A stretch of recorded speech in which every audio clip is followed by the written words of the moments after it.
दिल से बंधी एक डोर जो दिल तक जाती है, हाँ जाती है, प्यार के बंधन बांधी जाती है। नमस्कार दोस्तों, मैं हूं ममता तिवारी और आप सभी का स्वागत करती हूं मेरे चैनल ममताज वे में। कैसे हैं आप सब, तो ये बताने के लिए कमेंट बॉक्स में हर हर महादेव हमेशा की तरह ज़रूर लिखिए।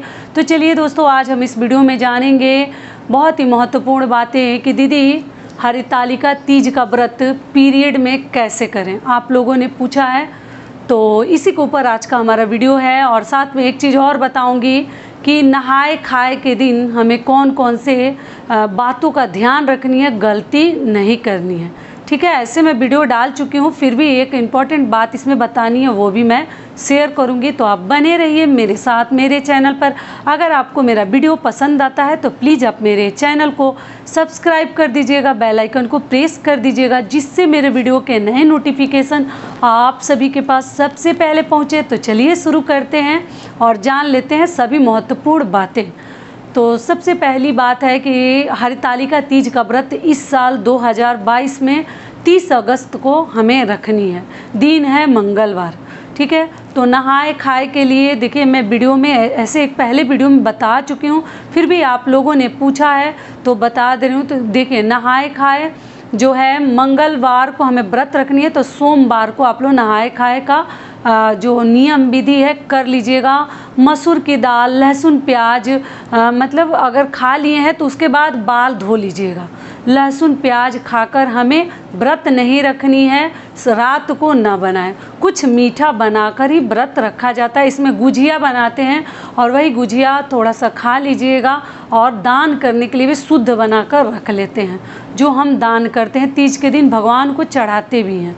ये भी क्लियर हो गया। अगर आपके यहाँ बनता है तो ज़रूर बना लीजिएगा, अगर नहीं बनता है तो आप मिठाई, फल, ड्राई फ्रूट्स, ये सब चीज़ें भी आप शिव जी को चढ़ा सकती हैं। ठीक है, अगली चीज़ क्या है कि मैं देखिए एक वीडियो में बता चुकी हूँ, फिर आप लोग का कमेंट्स आ रहा है कि कई ऐसी मेरी बहनें ना 16 सोमवार का व्रत रखती हैं।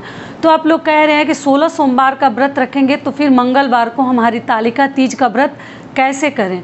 तो आप लोग क्या कीजिएगा कि 16 सोमवार के व्रत में देखिए कई लोग फलाहार पे कर रहे हैं, लेकिन नियम है कि शाम को उसमें एक समय मीठा भोजन करते हैं। तो अगर आप भोजन कर लिए तब तो दिक्कत ही नहीं है। अगर आप फलाहार पे करते हैं तो आप लोगों का ये भी सवाल है कि दीदी हम सरगी नहीं खाते हैं। मैं अपने वीडियो में बता चुकी हूँ कि सरगी खा लीजिएगा तो आपका पारण भी हो जाएगा और फिर आप तीज का व्रत भी रख सकते हैं, आपको भूख नहीं लगेगी।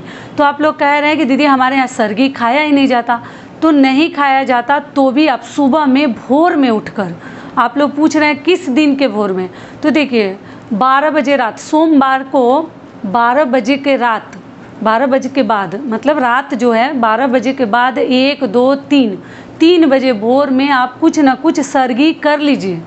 उदया तिथि से ही व्रत माना जाता है, तो मंगलवार को उदया तिथि में हम व्रत रखेंगे। तो उठकर आप लोग कुछ ना कुछ ज़रूर खा लीजिए। अगर सरगी नहीं खाया जाता फिर भी आप लोग कुछ पारण कर लीजिए। मानिए तो आप पारण कर रही हैं, बिना पारण किए 2 दिन लगातार व्रत कैसे रखिएगा। और उसमें भी ये व्रत जो है जला है, निराहार है, फिर आपका तबीयत खराब हो जाएगा तो कैसे होगा। तो इसलिए आप लोग भोर में उठकर 3 बजे 2 बजे भोर में कुछ ना कुछ खा लीजिए बनाकर, या फल फ्रूट ले लीजिए, जो ही आपको अच्छा लगता है। ये भी क्लियर हो गया। अगली चीज़ क्या है कि दीदी पीरियड में हम पूजा कैसे करें, व्रत कैसे रखें। तो देखिए हरितालिका तीज का व्रत पक्का रखिएगा, छोड़नी नहीं चाहिए। अगर आप लगातार कर रही हैं तो पीरियड हो या कुछ भी हो, आपको व्रत रखनी चाहिए। पूजा नहीं कीजिएगा। अगर 5 दिन हो गया है तो देखिए 5 दिन पे हम माताओं की पूजा करते हैं, शिव जी को मत छूइएगा। कृष्ण भगवान का बात अलग था, लेकिन शिव जी को महिलाएं ना छुए। बिना छठे दिन छू सकती हैं, बहुत मतलब सही हो गई हैं, तब 7वें दिन से ही शिव जी की पूजा करनी चाहिए। तो आप शिवलिंग को टच ना करें। माता पार्वती की पूजा आप कर सकती हैं, उनको सिंदूर वगैरह लगा सकती हैं। ठीक है, शिव जी की पूजा अपने घर अपने सास से करवा दीजिए, या कोई भी है अपने पति से करवा दीजिए। वो भी नहीं है तो अपने बच्चे से तिलक चंदन लगवा दीजिए। समझ में आ गया। एक ही में दोनों फोटो में है तब आप मत छूइए। ठीक है, आप किसी और से पूजा करवा दीजिए। अगर सेपरेट है, अलग अलग आप मतलब माता पार्वती और शिव जी को बनाई हैं, या मंदिर में भी अलग मूर्तियां हैं, तो आप माता की पूजा कीजिएगा, शिव जी की पूजा ना करें। और माता का प्रसाद ही खाइएगा, शिव जी का प्रसाद पति को ना दें। माता का ही प्रसाद उठाकर अपने पति को आप दे सकती हैं, लेकिन शिव जी का प्रसाद नहीं देनी है, जो कि मैं सावन के वीडियो में बता चुकी हूँ कि गरीब होते हैं, तो आप लोग ना करें। तो इस प्रकार से करनी है। और पीरियड में आप लोग व्रत रखिएगा, मानसिक रूप से भगवान का नाम लेना है, छूनी नहीं है, प्रसाद न बनानी है, न छूनी है, न तैयारी करनी है, केवल दूर से ही आपको प्रणाम करनी है। अगली चीज़ क्या है कि आप लोग बार बार पूछते हैं कि दीदी हम इतने दिन पे सही हो गए, तो हम ठीक हो गए, तो हम पूजा कर सकते हैं। तो नहीं, मैं बता दी, देखिए पहले ही बता चुकी हूँ कि जब तक आपका मतलब 6 डेज नहीं होता, शिव जी को मत छूइएगा। 5 डेज पे माता पार्वती को, 5वें दिन पे, आप लोग कहते हैं कि 5 दिन 4 दिन कैसे काउंट करें, तो रात में हो या वो सुबह ही हो, उस दिन को एक दिन माना जाता है। ठीक है, वो रात में 12 बजे रात को ही क्यों ना हो, उस समय से भी लेकर आपको पूरा दिन उसको गिनेंगे, और अगले दिन जो है एक दिन कहा जाएगा। तो इसलिए जिस दिन होता है उसको एक दिन कहते हैं। तो आप 5वां दिन, मतलब उसके 5वें दिन पर, जिस दिन 5वां दिन है उस दिन ही माता की पूजा कर सकते हैं। लेकिन शिव जी की पूजा 6ठे या 7वें दिन से करते हैं। 6ठे दिन पूरी तरह ठीक हो गई हैं तो आप लोग पूजा कर सकते हैं। समझ में आ गया? क्लियर हो गया? अगली चीज़ क्या है कि व्रत उठाएं कि ना उठाएं।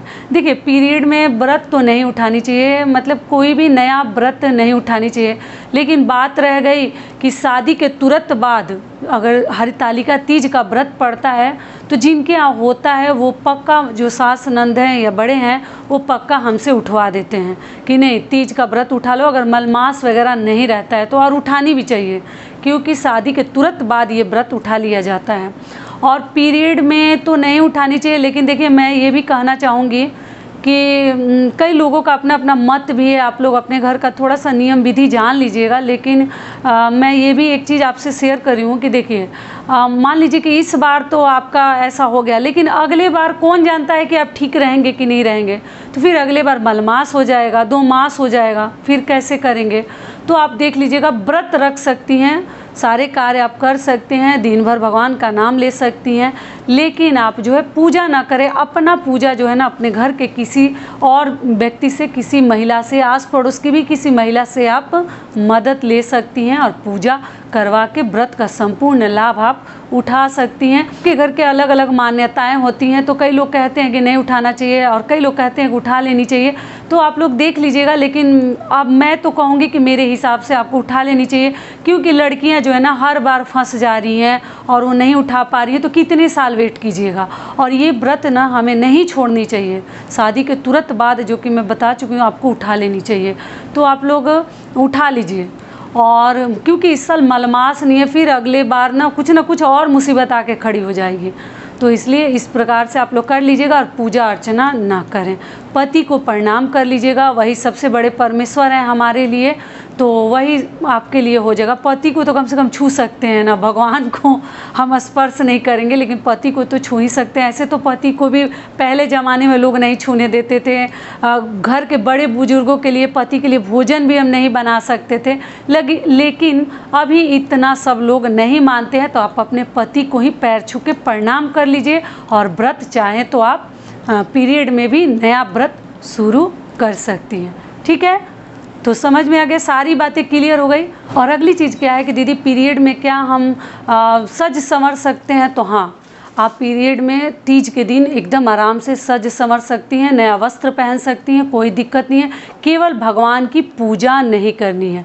ठीक है, क्योंकि देखिए जब हमारी शादी विवाह होती है तो उस दिन अगर ऐसा हो जाता है तो कहाँ कार्य रुकता है, होता है उसी में। तो इसलिए व्रत का नहीं लिया जाता है। कोई आपका सिंदूर बिंदी वो सब आप लोग पूछते हैं दीदी अशुद्ध हो जाएगा, कोई अशुद्ध नहीं होगा। आप लोग आराम से सज संवर सकती हैं, पैरों महावर लगा सकती हैं, मेहंदी लगा सकती हैं, एकदम जैसे महिलाएं सजती हैं आप लोग नॉर्मल सजती हैं, ठीक उसी प्रकार से आप लोग सज संवर सकती हैं। ऐसा नहीं है कि हमारा पीरियड है तो हम कहीं गंदा ऐसे पड़े हैं बैठे हैं, ऐसा कुछ नहीं है।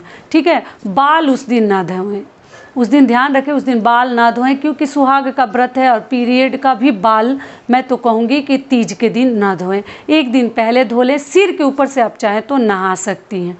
ठीक है, सारी बातें क्लियर हो गई। तो यहीं तक का था दोस्तों आज का हमारा वीडियो। आशा करती हूँ, उम्मीद करती हूँ कि इस वीडियो से आप लोग को बहुत अधिक लाभ मिलेगा, और वीडियो पसंद आता है तो लाइक कीजिए। तो फिर मिलती हूँ एक नए वीडियो में, तब तक के लिए नमस्कार। स्वस्थ रहिए, सुरक्षित रहिए, और जहाँ कहीं भी रहिए खूब खुश रहिए।